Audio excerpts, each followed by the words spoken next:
రోజు మొదలవడానికి అల్లారం చప్పుడు కన్నా నా బాధ్యతల చప్పుడే నన్ను నిద్ర లేపుతాయి.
హలో, నాన్నకు బీపీ పెరిగిందిరా. డాక్టర్ 5 రోజులకు మందులు వాడమన్నాడు. డబ్బులు పంపించురా. పంపిస్తానమ్మా.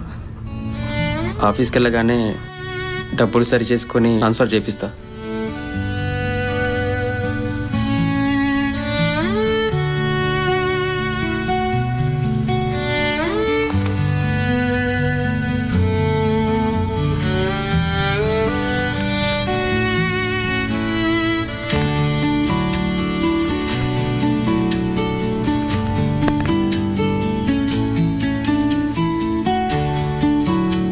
నేను కళాకారుని అవుతానన్న కళ కన్నా ప్రస్తుతం కాలం గడిస్తే చాలన్నట్లుంది నా జీవితం.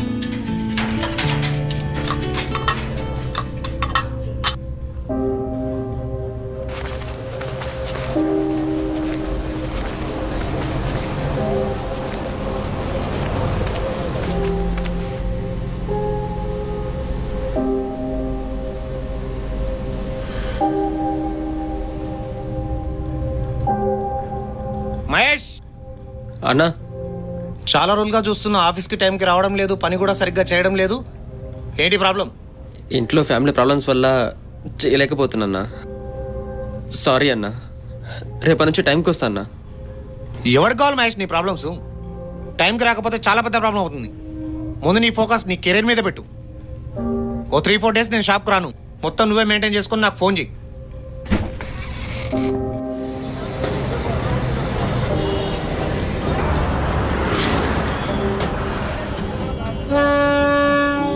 ముందు నీ ఫోకస్ నీ కెరీర్ మీద పెట్టు.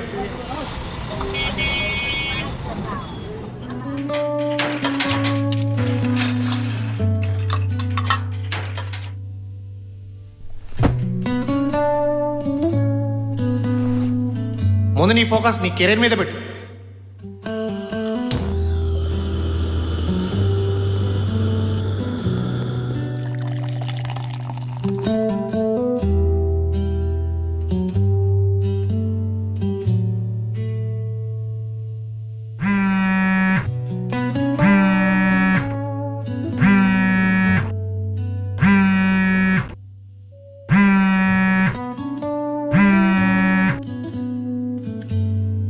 హలో. హలో అన్నా, చెప్పమ్మా. చాలా ఇబ్బందిగా ఉంది. నాకు పీరియడ్ వచ్చింది. అడగాలంటే ఏదోలా ఉంది. నా దగ్గర ప్యాచ్ కొనుక్కోవడానికి కూడా డబ్బులు లేవు. పంపించన్నా. సరే, పంపిస్తానమ్మా.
ఎన్నిసార్లు చేస్తావు ఇలా లోపల లోపల?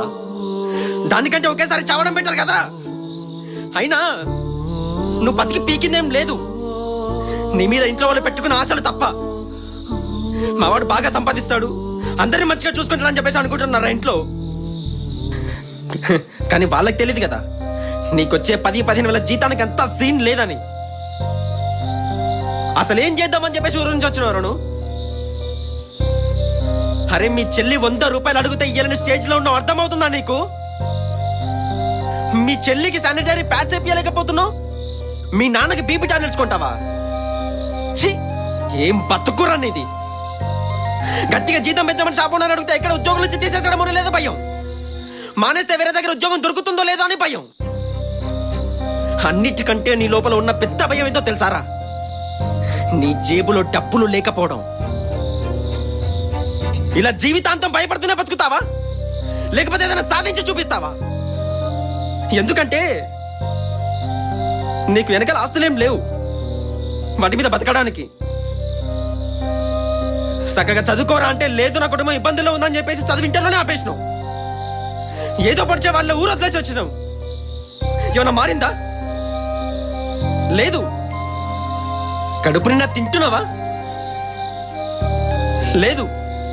మరి ఇంకెందుకు నువ్వు బతికి? అరే నీ వల్ల నీ కుటుంబానికి కాదు కదా, నీకే ఎలాంటి ఉపయోగం లేదు.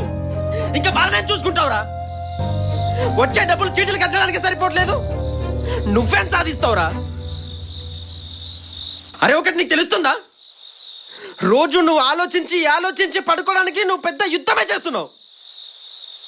ఇలాంటి బతకడం కంటే ఇలా ఫోటోకి దండేసుకుని ఇంట్లో గోడ మీద పడిపోవడం బెటర్.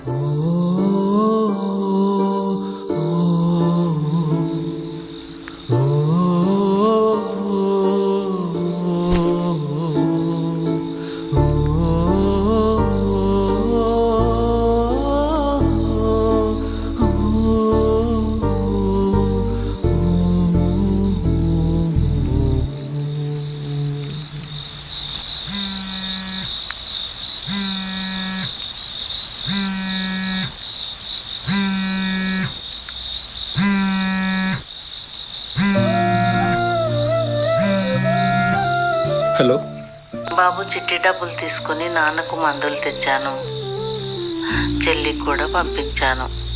నువ్వు మా గురించి ఎక్కువ టెన్షన్ పడకురా. సరే అమ్మా. నీకు కూడా ఇబ్బందిగా ఉందని అర్థమవుతుంది బాబు. నీ కళ్ళలను మా కోసం దూరం పెట్టి నువ్వెంతో కష్టపడుతున్నావు. ఇకపై ఆ తప్పు చేయకు. నీ కళ్ళను మా కోసం ఆపకురా. నిన్నో కళాకారుడిగా చూడాలన్నదే నా కోరిక బాబు.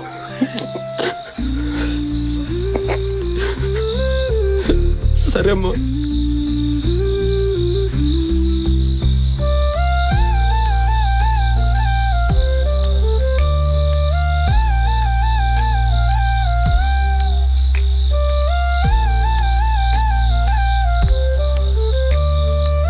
నాకున్న ఈ పేదరికం నీతో పాటే చెదిరిపోవాలి.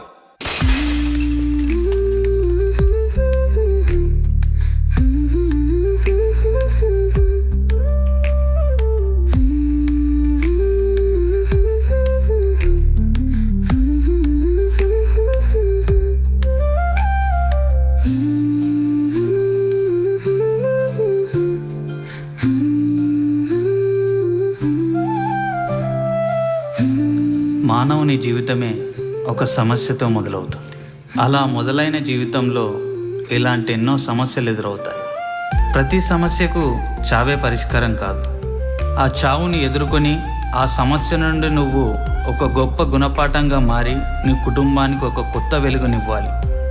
ఆ వెలుగు ఎలా ఉండాలంటే ప్రపంచమే నిన్ను చూసి గర్వించేలా ఉండాలి.